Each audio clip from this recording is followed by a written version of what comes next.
Soy madre, tengo 2 hijos y yo estaba aprovechando tener a León Trachtenberg aquí para plantearle algunas de las inquietudes que me imagino que son las suyas.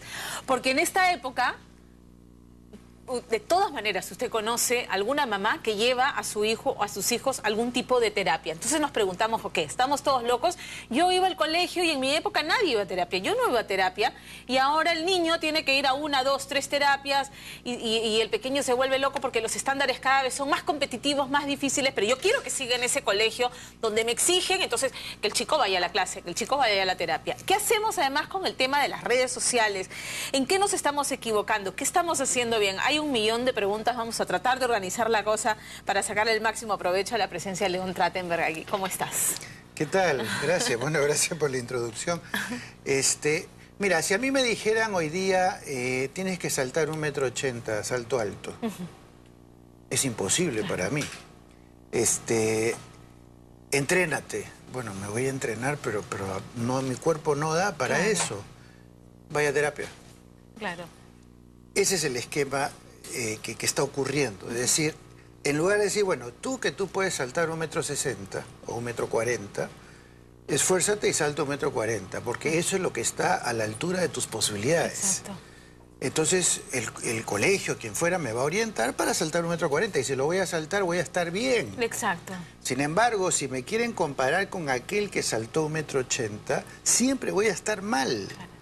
Y entonces me mandan a terapia para que alguien me arregle esta imposibilidad que va a persistir en el tiempo, porque no se va a resolver mi incapacidad de saltar 1,80 m. Claro.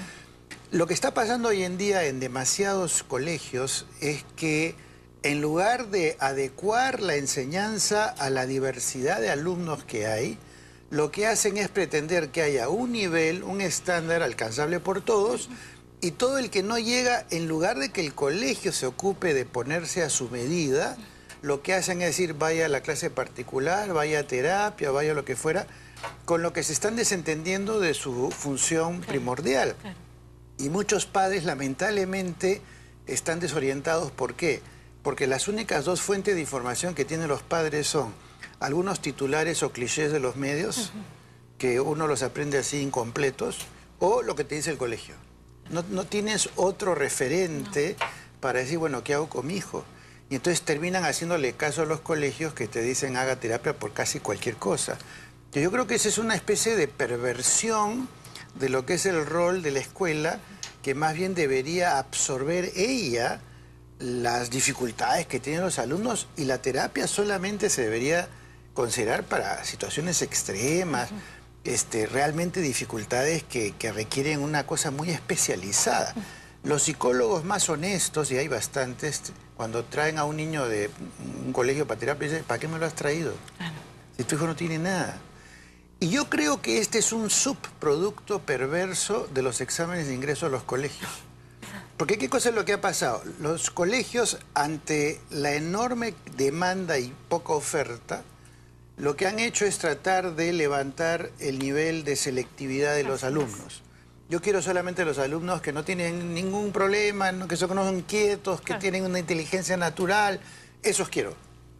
Entonces, los nidos, para poderse acomodar a los colegios y sus exigencias, han creado una especie de academia de preparación a colegios, porque su prestigio depende de que sus egresados del número de ingresos entren a determinados colegios, además.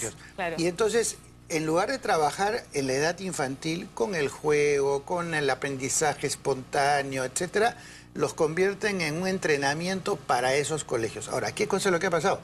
El Ministerio de Educación acertadamente ha eliminado los exámenes de ingreso, pero los nidos todavía no han cambiado sus estructuras de enseñanza, de que tienen que exigir de cierta manera y que todos los niños tienen que ir a terapia y que hay necesidad de entrenar a los chicos para que ya lleguen al colegio sabiendo escribir. Además ocurre el fenómeno, y que me ha pasado en algún momento, que los padres nos angustiamos y decimos, no da la talla. Y entonces, ¿ahora qué hacemos? O sea, ¿cómo lo voy a cambiar de colegio? O sea, es una alternativa pensar en cambiar de colegio. O sea, lo pongo a terapia y el chico sale del colegio y se va a la terapia y llega agotado en la noche y es un niño que no va feliz al colegio, que no es un niño feliz. porque se siente presionado y aprender a diferenciar que esto no tiene absolutamente nada que ver con la capacidad y la inteligencia que puede tener. No todas las flores florecen al mismo tiempo. Esa es una frase que me gusta mucho. Mira, el hecho concreto, hay niños que se pueden parar y caminar a los 10 meses o 11 y hay otros que llegan a los 14. Hay niños que empiezan a hablar a los 11 meses y hay otros que empiezan a hablar a los 14. ¿Acaso hay una diferencia en inteligencia, en capacidad? No van a aprender a caminar todos, no van a aprender a hablar todos, salvo que tengan una dificultad motora gruesa, severa. Pero la normalidad en un niño es un espectro muy amplio de tiempo y los niveles de madurez que requiere un niño son cada vez, digamos, son suficientemente diversos como para no pretender que con una receta y comparando niños, oye, el otro ya empezó a caminar al año, el mío todavía no camina y entonces uno entra en trompo porque cree que el suyo va a estar mal. Creo que en ese sentido que los padres tomen las cosas con más calma. Tratar de participar de actividades de información, de divulgación, entrevistas o programas como estos, de alguna manera tranquilizarse y darse cuenta que las cosas tienen un tiempo y que no tiene ningún sentido apurar a los niños. Hoy en día hay hay un reconocimiento mundial de que los países que mejor van en educación son los nórdicos, Finlandia, Noruega, Suecia, Dinamarca, en cierta manera Australia. Ellos empiezan primero de primaria a los 7 años. ¿En serio? No empiezan antes. Y los niños aprenden a leer y escribir a los 7 años. No a los 5 como se quiere hacer en el Perú. Y son los países líderes en educación. ¿Por qué? Porque la lógica de ellos es, primero el niño que crezca sano, seguro, fuerte, que juegue, que desarrolle su vocabulario, que socialice, que disfrute, que la pase bien y que aprenda solo. Porque un niño a los 5 o 6 años empieza a decir, ¿y qué dice aquí? ¿Y qué dice acá? ¿Y cómo se escribe esto? ¿Y cómo se... Entonces, a los 7 años, básicamente han aprendido solos y aprender a leer solos, y con pequeña ayuda a veces, y a escribir, garantiza mucho mejor desempeño escolar que cuando tú le enseñas obligadamente a los 5 o 6 años, no entiende, se mecaniza, se rutiniza, no disfruta, no quiere leer, solamente va a hacer aquello que le van a obligar a hacer y se perdió todo el gusto por aprender. Y se empieza a generar aversión por el aprender también. Las dos cosas más importantes que aprende en la vida una persona es a caminar y a hablar. Y no tiene profesores que le enseñen. No hay ninguna razón para que no aprenda a leer solo. Entonces, claro, si a los 7 años todavía no aprendiste solo, entonces el colegio te da el refuerzo que necesites. Pero si tú llegas a los 7 años habiendo aprendido a leer, a escribir por tus propios medios, obviamente vas a tener una, digamos, una madurez, un desarrollo, una capacidad de aprendizaje muy superior a la de aquel que lo obligaron a aprender cómo se escriben las letras a los 5 años. Se mecaniza, pero no comprende lo que está leyendo. No está entendiendo que el texto hablado o escrito tiene una función comunicadora, no solamente mecánica. ¿Cuáles son las señales de alarma? Has hablado de que entonces, y me queda clarísimo, todo va en función de la madurez del niño y que va a sus tiempos y que al final todos van a terminar de aprender a leer y a escribir cada quien a su tiempo. ¿Cuáles son las señales de alarma en las que realmente un padre tiene que decir, sí, tengo que llevar a mi hijo a terapia porque necesita ajustar tal tema específico? Primero hay cosas gruesas, realmente, digamos, un niño a los 3 años no camina, quiere decir que o nunca ha ido al pediatra o los padres están fuera de onda, pero digamos, entre los 12, 14, 15 meses. Entonces, hay, digamos, una flexibilidad con respecto a las funciones básicas. En segundo lugar, si un niño no habla hasta los 14, 15, 16 meses, pues sí hay que preocuparse. Pero hay un tiempo para esperar, para consultar al pediatra, en fin. La otra señal de alarma es el estrés. O sea, cuando uno siente que el niño, por ejemplo, va al nido y está estresado, llora, no quiere ir, no quiere quedarse, de pronto tiene que hacer una serie de cosas que no son naturales para el niño. Fuera de la etapa de inducción, lo que pasa es que hay como una etapa de inducción en la que la mamá va, que se tiene que desprender. Tal, ¿no? Ahora, muchas veces el problema de la inducción no es el niño, sino la mamá. La mamá que le cuesta trabajo dejar al niño y entonces le transmite esa angustia. Yo he visto un caso bien curioso de una mamá, un niño que se iba a quedar tranquilo en el nido y la mamá le dice, chao Jaimito, me voy. Y el niño nada, Jaimito, me estoy yendo, ¿ah?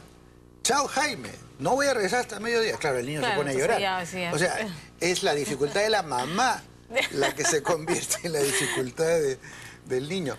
Entonces, en ese sentido, yo creo que las situaciones que estresan al niño, que nos muestran de que no está contento, que está desanimado, que se deprime, que llora, que no quiere levantarse en la mañana para ir al nido, por oposición al niño que desde las 5 de la mañana si pudiera irse al y que va feliz nido, y que habla feliz, de sus experiencias y que no quiere que haya vacaciones, porque vacaciones son días sin nido, ¿no es cierto? Sin sus amiguitos. Entonces, esos son indicadores de que algo está pasando ahí, ya sea a nivel de la exigencia de los profesores o a nivel social, porque puede estar ocurriendo que se pelea mucho con algún compañero, o que lo fastidian, o que lo dejan fuera. Entonces, ahí sí los padres tienen que preguntarse, bueno, ¿por qué mi hijo no está contento? ¿Por qué no está feliz? Ahora, con los niños más grandes está, no voy a decir de moda, porque no estaría bien, pero se habla mucho del trastorno de déficit de atención e hiperactividad.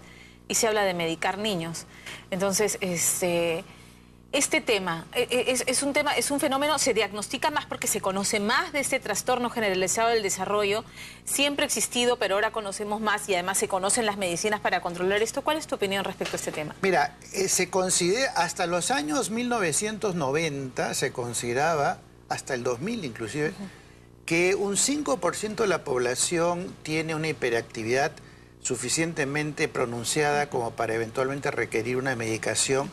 La medicación lo que hace es permitirte eliminar un poco los ruidos que te perturban y te focalices, un poco mayor tolerancia a concentrarte, a focalizarte, pero en cierta manera es un anestésico también en el sentido figurativo de que te adormece un poco para un niño que está todo el tiempo pues muy movido. Hiperkinético. Entonces, esos niños bien diagnosticados, y ojo que esos diagnósticos muchas veces, por ejemplo en Estados Unidos, requieren por lo menos 5 o 6 sesiones de evaluación, cada una de 1 hora, si no más, del pediatra, del neurólogo, con una serie de informes de los nidos, por ejemplo, los colegios, sobre cómo es la conducta del niño, etcétera.